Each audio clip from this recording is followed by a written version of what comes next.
Good evening, you're now with me, Handegui for TVS Nightline, and here are the headlines for tonight. Hari Raya Aidilfitri in Sarawak transcends religious significance, embodying unity and cultural harmony through the cherished tradition of open houses. Sarawak is paving the way for a brighter future by providing free education to bridge the economic gap between rural and urban communities. And Sarawak's newly appointed local councillors serve as a vital link between the government and the people, upholding a strong commitment to public service.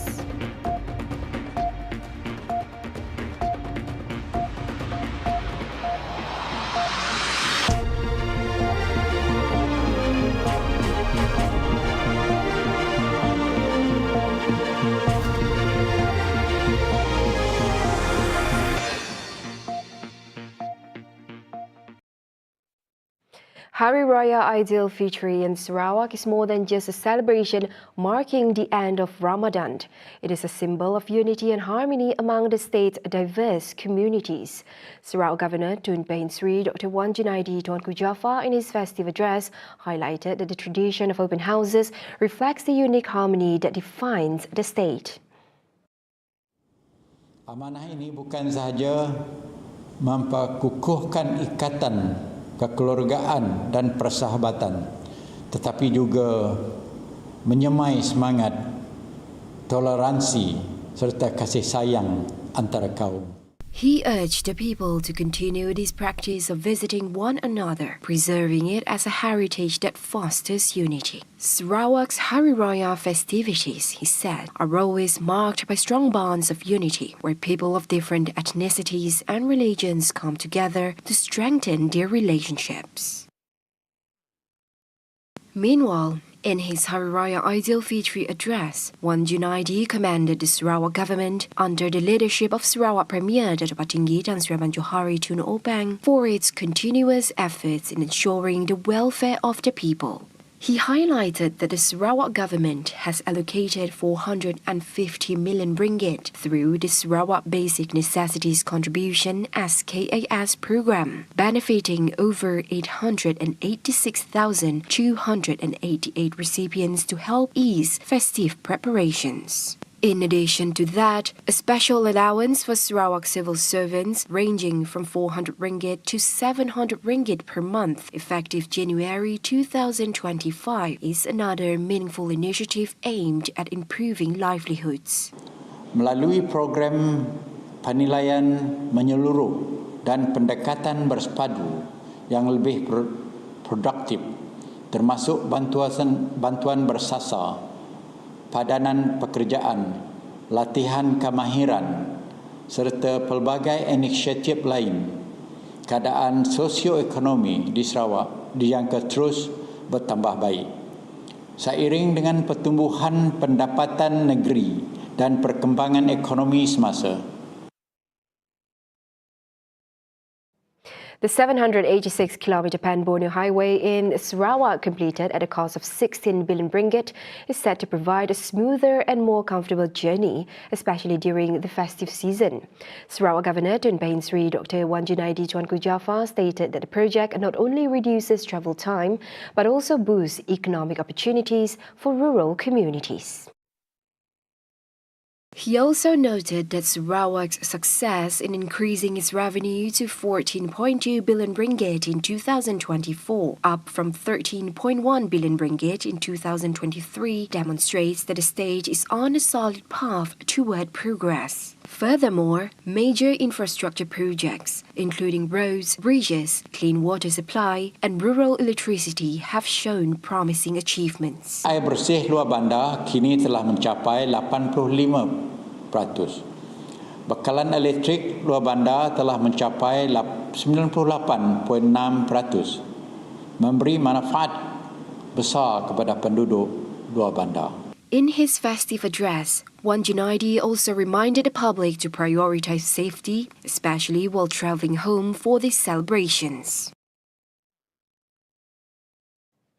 Sarawak Premier Dato' Patinggi Tan Sri Rahman Johari Tun Openg emphasised that education is key to breaking the cycle of poverty and reducing the economic gap between rural and urban areas. As part of this commitment, he announced that the Sarawak government will begin offering free education to Sarawakian students enrolling in state-owned universities starting next year. In his 2025 Hari Raya Aidilfitri message, Abang Johari highlighted that this initiative, the first of its kind in Malaysia, aims to ensure that rural students have equal access to education as their urban counterparts. Last Friday, the Sarawak Cabinet approved the implementation of the Free Tertiary Education Scheme (FTES) in a meeting held on March 20th. The scheme will be implemented in 2026 and is open to Sarawakian students enrolling or currently studying at 4 state-owned universities, namely Swinburne University of Technology Sarawak, Curtin University Malaysia, University of Technology Sarawak and ICATS University College Sarawak. According to the Ministry of Education, Innovation and Talent Development Sarawak, the scheme covers tuition fees and provides an annual allowance of 15,000 ringgit for students from households with a per capita income of 1,500 ringgit or less per month. The approved programs under FTES include bachelor's degrees in science, technology, engineering and mathematics, STEM, law, medicine, accounting and finance. The Sarawak government's strategic acquisition and development of key assets are set to attract significant domestic and international investments, further solidifying the state's position as a regional economic powerhouse. Sarawak Premier Dato' Patinggi Tan Sri Rahman Johari Tun Openg highlighted that the state's robust economic growth of 5 to 6% last year underscores the effectiveness of its post-COVID-19 development strategy, PCDS 2030. In his 2025 Hari Raya Aidilfitri message, he emphasised that ongoing infrastructure development, including the construction of roads and bridges, plays a crucial role in stimulating the state's economic growth. Adding to that, Abang Johari said out of 16 bridges currently under construction, 9 are expected to be completed this year, and the total value of these projects amounts to 5.90 billion ringgit, fully funded by the Sarawak government. To further enhance the investment ecosystem, the state government has acquired several strategic assets, including Bakund Hydroelectric Dam, Bintulu Port, Afin Bank, and Mars Wings, now known as Air Borneo. Additionally, Sarawak is set to develop 2 major assets, a deep-sea port and a new international airport in Tanjung Embang, with a total investment of 100 billion ringgit. Abang Johari expressed strong confidence that with the maturity of these strategic assets, Sarawak will emerge as dominant economic force in the ASEAN region, which in turn will benefit the generations to come. Sarawak is reinforcing its position in the oil and gas industry with the Sarawak Gas Roadmap (SGR), designed to fully leverage the state's natural gas resources to stimulate local economic growth. Sarawak Premier Dato' Patinggi Tan Sri Rahman Johari Tun Openg stated that the plan focuses on strengthening the downstream industry by enhancing 4 key gas hubs in Bintulu, Samalaju, Miri and Kuching, aimed at enhancing the investment ecosystem and further boost related industries. Beyond strengthening the downstream industry, Sarawak is also securing greater benefits from petroleum revenues. According to Abang Johari in his Aidilfitri message, Sarawak has significantly contributed to the national economy with its oil and gas sector, accounting to 10% of Malaysia's GDP. Since 2019, Sarawak has imposed a 5% state sales tax (SST) on petroleum products, allowing the state to generate higher revenues compared to the previous 5% royalty alone. Meanwhile, in a recent development, Sarawak has been recognized as the sole gas aggregator in the state under the Gas Distribution Ordinance DGO 2016, with the approval of Prime Minister Dato' Sri Anwar Ibrahim. The harmony and unity among Sarawak's multi-ethnic and multi-religious communities are the cornerstone of the state's success in overcoming challenges and achieving progress. Sarawak Premier Datuk Patinggi Tan Sri Johari Tun Openg highlighted that this stability is the result of continuous efforts to foster tolerance, understanding and mutual respect. In his 2025 Hari Raya Aidilfitri message, he urged the people to continue strengthening mutual understanding and to avoid conflicts over religion, race, and trivial matters that could cause division. He also stressed that all energy and efforts should be directed toward building a more developed Sarawak through inclusive development that benefits all citizens.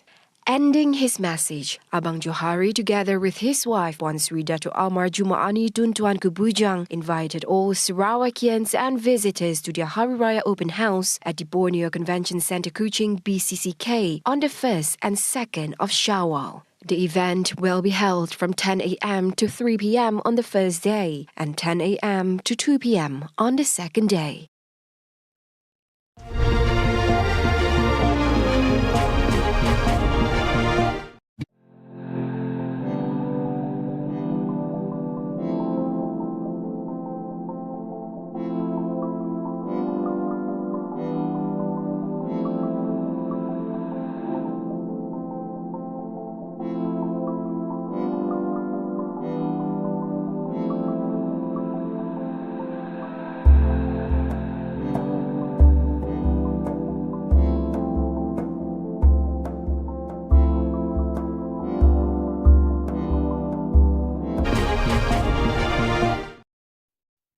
Thank you for staying with us.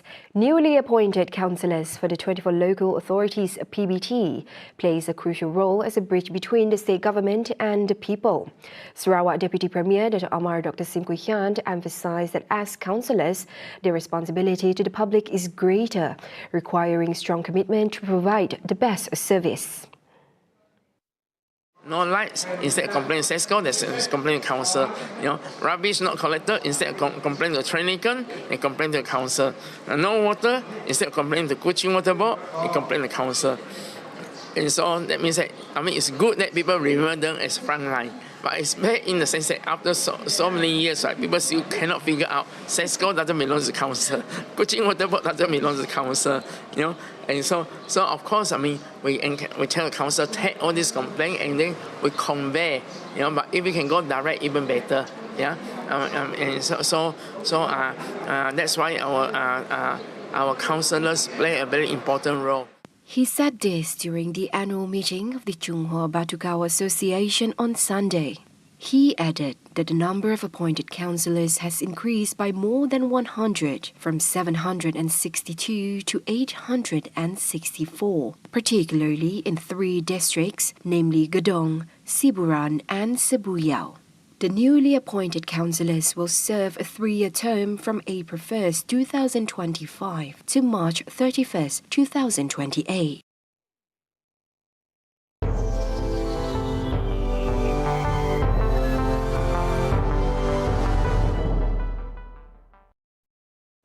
The search for survivors continues in Myanmar, where at least 1,644 people have been confirmed dead after a magnitude 7.7 earthquake struck on Friday, March 28.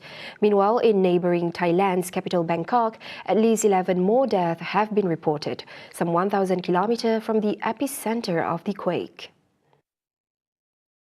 The quake destroyed buildings, bridges and roads across Myanmar. Many believe the true scale of the disaster has yet to emerge due to patchy communications in remote areas. Rescue operations are ongoing. However, efforts are hindered by damaged infrastructure and the country's ongoing civil conflict. International aid has begun to arrive, with countries such as India, China, Thailand, Malaysia, Singapore and Russia sending assistance. Authorities warn that the death toll may continue to rise as search and rescue operations proceed. Those were the updates on TVS Nightline, and on behalf of TVS, I would like to wish our Muslim viewers a Selamat Hari Raya, Ma'af Zahir dan Batin. I'm Handy Gui. Thank you for watching. Have a good night.